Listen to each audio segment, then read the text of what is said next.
and Rob. We have Rodney Marsh here. Rodney, thank you for joining us. Rodney. How you doing, guys? I got one question for you. Talk close into the mic when you do talk, though. I have one question for right you. into the mic. I have two questions Close? for you. Close, yeah. Okay. Was playing and coaching for the Rowdies a kick in the grass? Oh, I haven't had that question before. That's a new one. Wow. I owe Piotrowski kudos on that one. I didn't write that.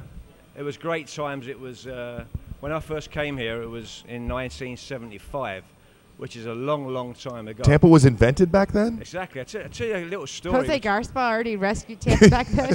I'll tell you, yeah, exactly. I'll tell you a little story, which is quite interesting. I thought, anyway.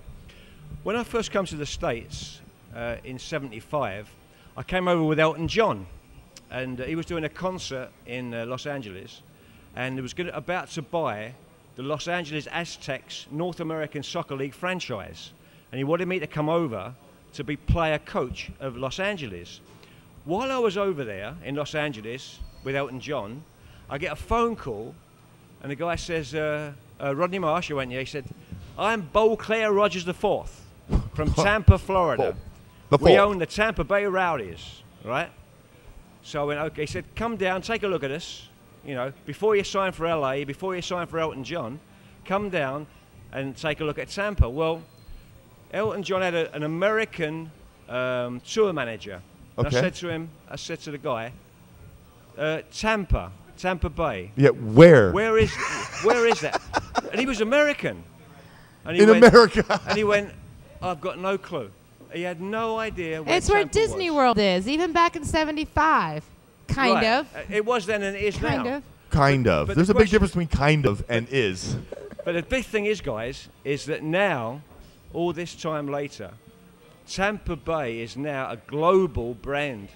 Anywhere in the world you go now, Tampa Bay is big news. That's Yeah. awesome. You know, and the Rays are going to put us on the map even further when they win what do they win? A World Cup or something? Or World Series. A World Series thing when they win a World Series. It's World going to be Cup, cool. Yeah. That's a great question for your program, by the way, What? Okay. because it's I understand it's a marketing advertising program. Yes, it is. I tell you what, how about this question? And maybe the viewers and the listeners can work it out for themselves or have their own ideas. Who do you think? Is better looking, me or Rob? That's not a contest. See? No, it's I the like old- it's that. the He old was gay either pointing at icon. me as the butt of the joke or pointing at me because I am Gay icon. it. He's a gay icon, obviously. He's a David Beckham of Tampa. Thank you. See, I knew I liked this guy when I met him. But the question is, Yeah. which individual Okay. in Tampa Bay do you think's been most responsible for bringing Tampa into the world's global market? Are you saying An sports individual or person. travel or Just in person. anybody that A you mayor, like. It could so-and-so, a so-and-so. be- Exactly. It could be. I have ideas. I would say it's like back with the Dick Greco days when the Lightning Dick- came in. Dick Greco. Good answer. Yeah. Yeah, I'm going to concur. Okay.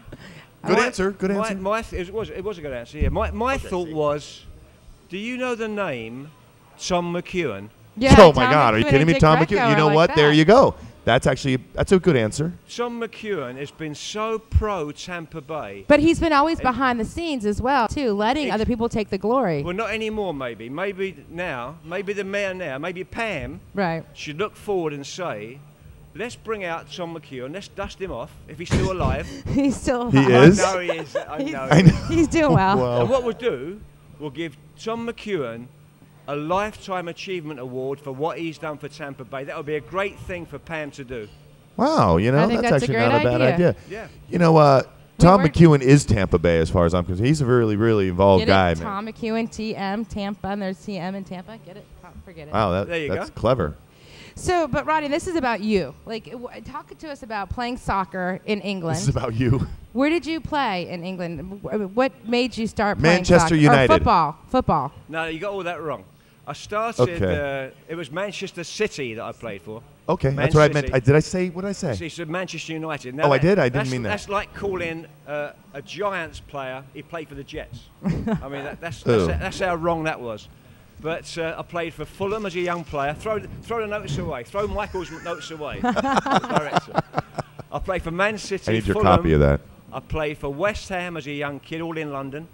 And I also play for Queen's Park Rangers, which I always look at as being my club. So you couldn't keep a job? Is that what you're saying? Exactly. I got sacked everywhere I've been. Well, with your But I history, did stay for 7 years at each team. well, with your Oh, you're kidding me. Yeah. with Wow, your that's hi- fantastic.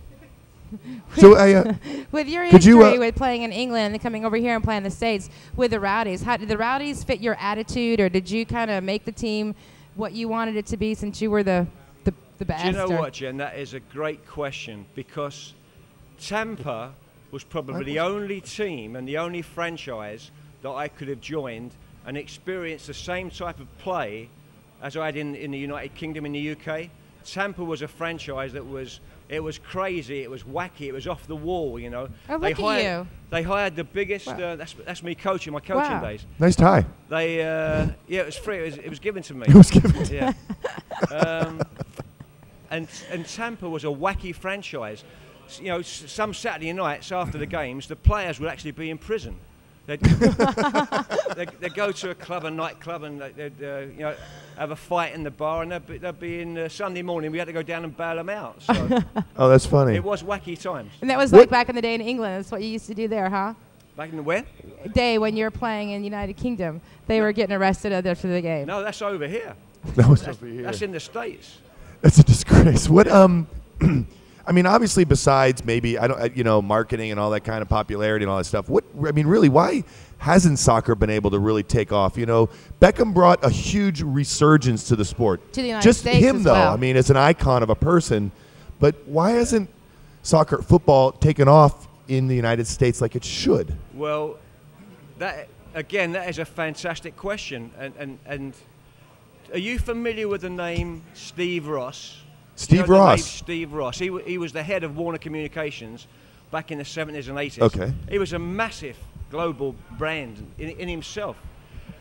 One night we were having a drink, going back to the late 70s in New York, and we were talking about the growth of soccer. And he said to me, Rodney, he said, soccer will never be a major sport in this country until we can have a network television contract.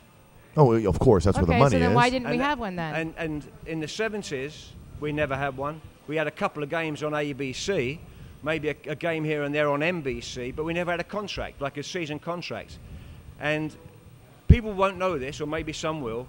Soccer in America, professional soccer in America, has never, ever had a network television contract. Now that's 35 years. Yeah, but why Right. not now? Even with David Beckham being here, even with, I mean, it just doesn't with seem the like with it's the country with the world with wanting the involved in it, but broadcast us. starving for programming, you'd think. Or even Yeah. with the They step internet up. now. Yeah, but yeah, the internet. Even with the internet. That's a new thing as well.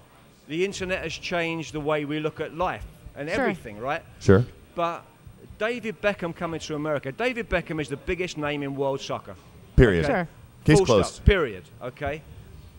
The viewing figures when David Beckham plays now for Los Angeles, They're going are down. still going down. Yeah, why is that? Now, Why do you think? How do I know? I don't understand. Because they're all mad that he got paid like $60 million to come over here and play or something like that. Wasn't but it something ridiculous? But if you were to take, let's say, Michael Jordan, Right. and that's another good question for you as well, Okay. about world sports. But if you took Michael Jordan and took him to the UK, would the TV audience in the UK watch Michael Jordan playing? Probably not. Playing Basketball? You're right. Probably not. You know, hang It's out for a minute. cultural. It's We're- that much of a cultural difference, huh? You think? Well, there seems to be, yeah. Yeah. We're hang out 1 second. We're gonna take a quick break, and when we come back, we're gonna still be chatting with you. So, Rodney, don't go anywhere. I'll be here. And I'm pointing at you.